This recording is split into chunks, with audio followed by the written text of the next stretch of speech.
Oh my goodness. And we're up. I think I can look at the camera. Oh. And then I'm down.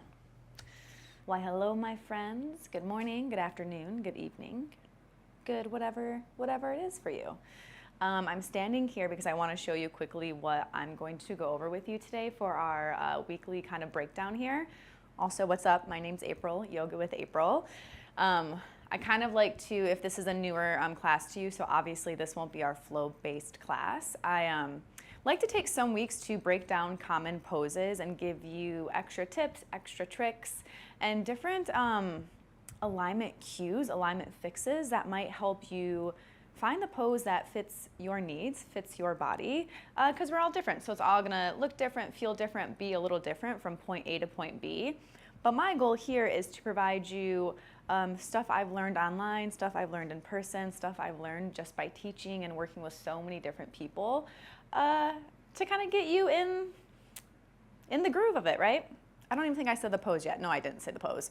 So what we're gonna do today, we're gonna quickly go over Garudasana, so eagle pose, which I'm sure you know of or you have seen. I'll kind of show you my profile view here.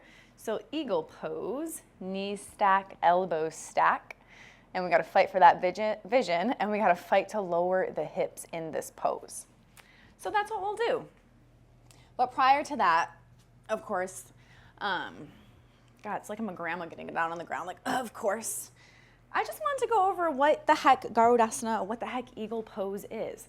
So eagle pose is a standing pose, and it's a balancing pose, meaning we're going to be balancing on just one leg. Although there is a variation I'll show you where you can keep the toes to the opposite leg pretty comfortably rested on the ground beneath you, so you have that extra support and that extra stability if that's something that you need. When I looked up Garudasana, the name for Garudasana, I always knew it was like a bird or an eagle, of course, but the name that they gave me in my handy dandy book I've had for freaking years, Divine Bird. Ugh. So you might not feel too divine as you're trying to focus on not falling on your face, but maybe that will help you find some ease in your stature thinking you're a nice divine bird. I thought it was cute and I wanted to share. So very quickly, just a few things I wanted to go over, and then I'll stand up and I'll cue eagle pose on the right and the left side together. But yeah, what is happening in eagle pose? So with eagle pose, our hip joint is our main area of movement. Now our hip joint's not doing anything with internal or external rotation. If anything, we're trying to keep it nice and neutral. So we keep it nice and neutral by encouraging our sit bones to go low in our Garudasana pose. So when we sink the sit bones in our Garudasana pose, the sacrum's able to release and the lower back lengthens out. And you get that sensation of the navel in towards your spine as you lengthen out the pelvis, keeping the hip joints in a neutral state. And also there is a lot of adduction, right? So adduction meaning limbs are coming together towards the midline, if not crossing one another. So we're having adduction of the legs, of the arms, of the forearms. Everything kind of comes together to keep you nice and stable in your midline so you can find some stature, some stability in your standing balance with the eagle pose. And there's been different conversations about if the thighs, if the legs are doing any internal or external rotation because the hip joint is so neutral. I like literally have to get into it to think about it sometimes. I feel a very neutral rotation, so I don't feel as though my thighs are going out or my thighs are coming in. If anything, I'm encouraging more of an adduction with my thighs, with my legs, so I can find that squeezing sensation to keep everything nice and stable, again, towards the midline. I emphasize and I say midline often explaining Garudasana, explaining eagle pose, because quite literally you're just trying to suck everything into this midline while you keep the core working, you keep your breath moving, you find your drishti. But a lot of it has to do with the sucking, the adduction, the everything kind of just staying really, really, really tight. So with that being said, before we kind of balance into the right and left side of our eagle pose, remember those key things there, right? So the hip joints, they stay neutral. There's a lot working in the hip joints, but everything stays neutral. So they're not going in, they're not going out. You are encouraging the sacrum to drop, so the tailbone, the lower back will lengthen out here as well. And then you bring that adduction quality, the adduction sensation of the thighs, of the forearms, of the entire kind of width of your arm, so to speak. So you can bring everything nice and close. Something I've been trying to embed in my head as well, so I'll say out loud to you guys as well here too. The term or the thinking of horizontal adduction. So horizontal meaning things are crossing one another. So adduction to its core is just like everything's kind of coming midline, kind of coming into each other's space, touching one another with the limbs.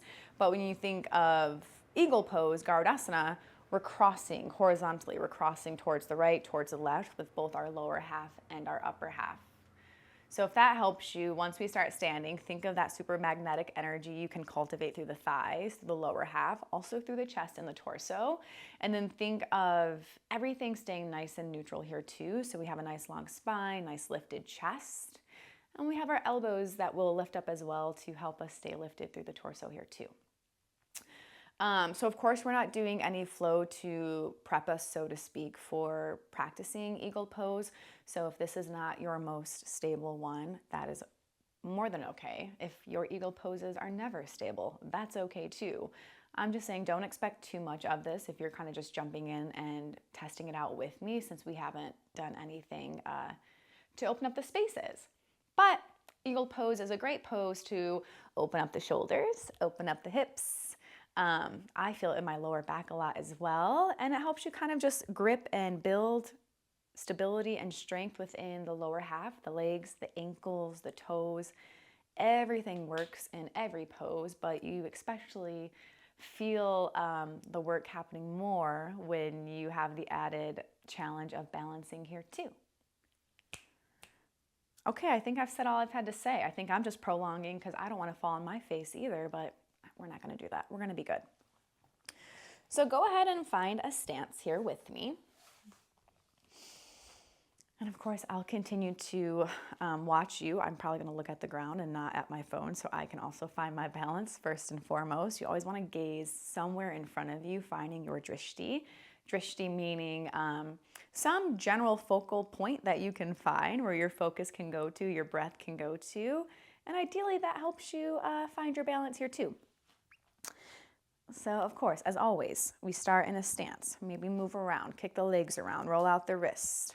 As I roll out my ankle, roll out the wrist and the ankles, roll them all out. You know what I'll do actually? Let me show you the two variations. We'll do level 1, 2, 3. So let me show you level 1, level 2, because then we can still find some stability and I can kind of talk about what's going on. And then we'll go into level 3. Love that. So when we start in a stance about hip distance apart, toes are going to point forward, roll the shoulders away. We're going to start with shifting weight into our left leg. We shift weight into our left leg to lift up our right knee. Now, like I said, the thighs have to cross. Feel that adduction happening. Thighs are crossing. Knees are slightly stacked here. And then you're going to drop your seat a little bit. So drop the seat so you can feel the sit bones descending down and glue your thighs together a little bit here. We're going to go over eagle pose 1. Eagle pose 1, my right toes, if you want to take a peek, they are still on this mat and they're not leaving. That's level 1. And I'm going to focus lower half, upper half, and then we'll breathe for a second in eagle pose. Because if you look at your lower half right now, 9 times out of 10, we got to encourage that seat to drop. So think Utkatasana, think chair pose a little bit here. Say hello to your left quad. Mine is talking to me too. And you'll notice your knees are probably going towards the left side of your space. Can you pull your right hip back so the knees come back towards center and then recommit to dropping that seat again? Like I said, you have that magnetism through the thighs here, so everything's gluing together, and you're probably leaning forward a little bit like I am here too. Bring it back. Shoulders and hips, we try to keep those stacked. Find a breath in, find a breath out. Firm in your standing leg by pressing into the sole of your left foot, grounding down the inner arch of that left foot. And of course, our right big toe is here helping us too. Now, keeping the lower half how you have it. Of course, you can come out if you need to and come back in. I low-key might do that for a second. But keep the cross and then bring it back down. My right thigh is on top. That means my right elbow is going to be on the bottom. And I always think of that because you may have heard of like crouching warrior. It's always the same elbow and same thigh that meet. So I always think of that And not only when I'm practicing, but when I'm teaching this pose. I always think to myself, okay, if we're gonna do crouching eagle, what thigh is meeting what elbow, and they have to be the same. We're not gonna do the whole cross like this that you see here, because again, level 1, this is hard. This can be super hard, super intense for the shoulders, for the triceps, for the hands, for the wrist. So I'm gonna actually turn to my side really quick. So if you cannot do this, that is okay. We have some choices. Always, always have choices. You can always just give yourself a little hug, which is kind of nice. Give yourself a hug. If this is still too much, shoulders are too tight, this is just too like much for your chest, especially my bigger boob ladies. Like, I don't have them, so I don't know, but boobs get in the way, right? You can always just genie arm it well. So that means the hands will grab opposite elbows and you can be a little genie. This is quite literally eagle pose 1. Both feet plant. You don't have to have the intensity of the forearms trying to kiss, the palms trying to press into one another. You can give yourself more of that self-care hug, or you can find the genie arms here too. This can quite literally be your eagle pose, and you stay here. We find that gaze, we find our breath. Not bad, not bad. I'm like looking for my coffee and it's over there, but we don't need it yet. We only got 2 more rounds, 2 more. Thank you for accepting who I am. If you continue to watch my videos, I appreciate you. So that was level 1. We're still on the left leg being the standing leg, the stable leg. We're using our right leg, right thigh to find the crossing and find that connection towards midline. Level 2, little different here. I just suggest picking up your right foot. So we haven't done the whole thing of trying to cross the right ankle behind the left calf at all. We're not there yet, and you don't have to ever be there. But level 2, you have more of the balancing to put into play here. So meaning your right big toe or your right toes, they're not on the ground anymore. That right foot's lifted, which is probably gonna give you more space to descend down, but you don't have to fight the good fight to try to get this right foot behind the left ankle. If it's just not happening today, that's fine. I want you to think of bringing the navel in towards the spine. So again, you bring the sacrum down, you invite more of a neutral pelvis. I sometimes think of inviting more of like a posterior pelvic tilt here too. So this is level 2, that right foot is lifted off the mat, but the right ankle is not fighting to go around the left calf. And we'll bring in more of the eagle variations with this arm, or with this level, because I think this level does require, or could require, more of the palms kind of pressing into one another here too. Sorry, as my left ankle's like giving out on me. Oof, I love cracking the toes.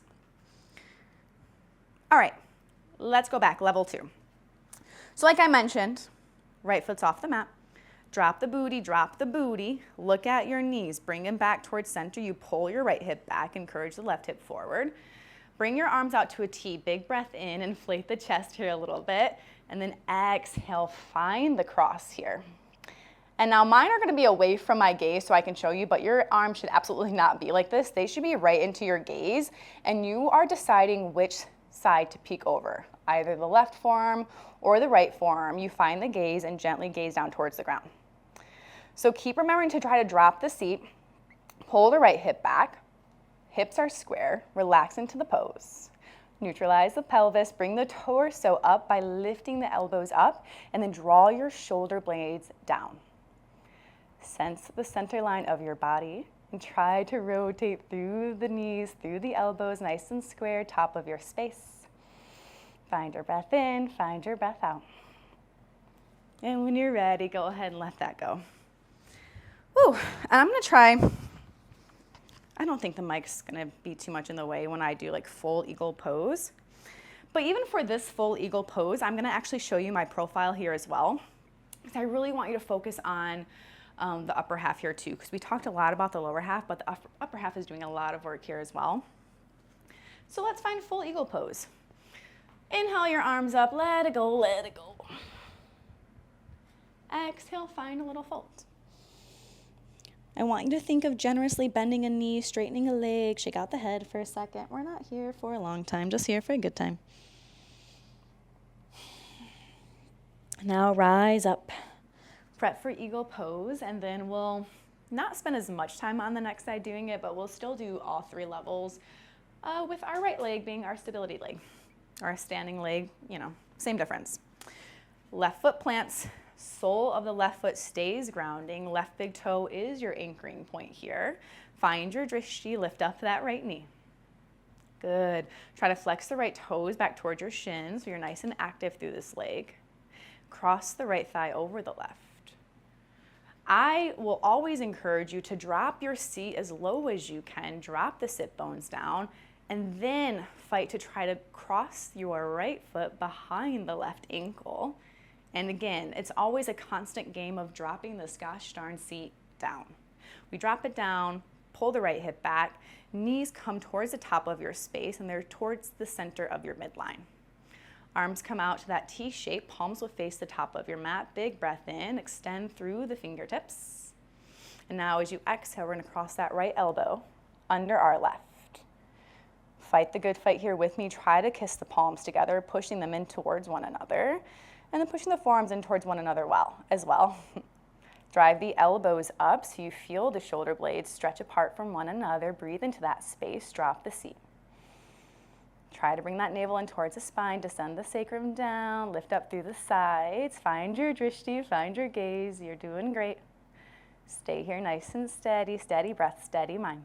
For 3, for 2, and 1. Let it go. Whew, nice job. My left leg's talking to me, so I'm sure your left leg is talking to you as well. So it might feel good just to stand off of it for a second, get some weight off of it, and just roll out that ankle. Shake out the toesies. But yeah, we won't spend too much time, but we'll still explore it on our right side because I will always tell you your right and your left are different. So let them be different. Let it feel different, and we're gonna explore both sides and see how it feels. So getting right to it. Shift some weight into that right foot. I'll just face you guys for this round here too. Pick up our left foot, left knee inside the chest. Try to flex the toes. Remember, level 1, very easy. I shouldn't say very easy. Level 1, just more stable. Left toes are down. Basically, I feel like, looks like, and I feel like it's kind of just my left big toe that's providing me some support here. Still encourage yourself to drop the seat. When you drop the seat, what is the first thing we want to do? Look at the knees, pull your left hip back, glue the inner thighs together. You are active through this space. And let's do genie arms. So genie arms, right hand, left elbow, right hand. Right hand, left elbow, or right elbow, left hand. Why was that so complicated? Genie arms. So you'll notice in that level 3 when we glued it all together how much you felt your shoulder blades separating. Still try to cultivate some type of a sensation here as well. And the gaze is much easier to find, right? Gazing right down beneath you, a little bit towards your horizon. For 3, for 2, inhale, come up on 1. And bring it through heart center, exhale. Now finding level 2, bend your standing leg, it's our right leg this time. Cross the left thigh over. And remember, you're more so just aiming for a deeper connection, a deeper midline connection here as you squeeze the thighs together. Don't worry about that left foot crossing the right ankle just yet. And this time we'll hug ourselves. So give yourself a nice little hug in this pose. Lift up the elbows for your Garudasana pose. Drop the seat. Stay here nice and steady with your breath. 3, 2, and 1. Let it go. Breath in, breath out. It has been gloomy days here in the desert, which is not common. I mean, I like it, but it's kind of funky out there looking at all the clouds. Okay, last one. We got it. We got it. Okay, we'll hold this for like a good 3 breaths. I'm going to talk less and just kind of get right into it with you. And I'll still do my profile for this one because I just think it's nice to see. Right foot stays planted. Left knee up towards the chest. Flex the left toes. Left thigh crosses your right. Look at my feet. Look how much I'm fighting to cross that left ankle behind my right. Bring the knees back towards center. This time that left hip has a lot to do with that. So we pull the left hip back, drop the seat. Arms go out to a T, find your space. And this time left elbow is going to come under your right. Try to find that hooking sensation. Both elbows kind of snug in towards one another, so to speak. Lift the elbows high and bring it back towards center. You choose where your gaze goes. Drop it down low with me, my friends. We're here for our last 5, 4, 3, 2, and 1. Let it go. Nice work. Big breath in and out. So yeah, that's your Garudasana pose. That's your eagle pose. Next week we'll have a flow and we'll use eagle as our peak pose, and I'll add some balance and some fun transitions with that too. So expect a nice balancy flow. And I think that's it. Let me know if you have any questions. So like I said, if you're new, I do flows as well, but I really enjoy breaking down poses for you so you kind of know what the heck's going on. So you have questions, or if you have questions with any poses, shoot me a DM, throw it in the comment, let me know. And if not, I think that's good. I hope you have a good rest of your week. Oh, what am I wearing really quick? Because these are relevant outfits, I still think. Like, I think they're on their website. Sanita shorts. They're so soft. Got our pockets. I love the tie string. And quite literally one of my favorite cream yoga tops. I'll look them up and link them down below. And both of these brands, they're my fave brands. So both of them I have discount codes, like QR codes that you can use to for your purchase. And I think that's it. All right, see you later. Bye guys.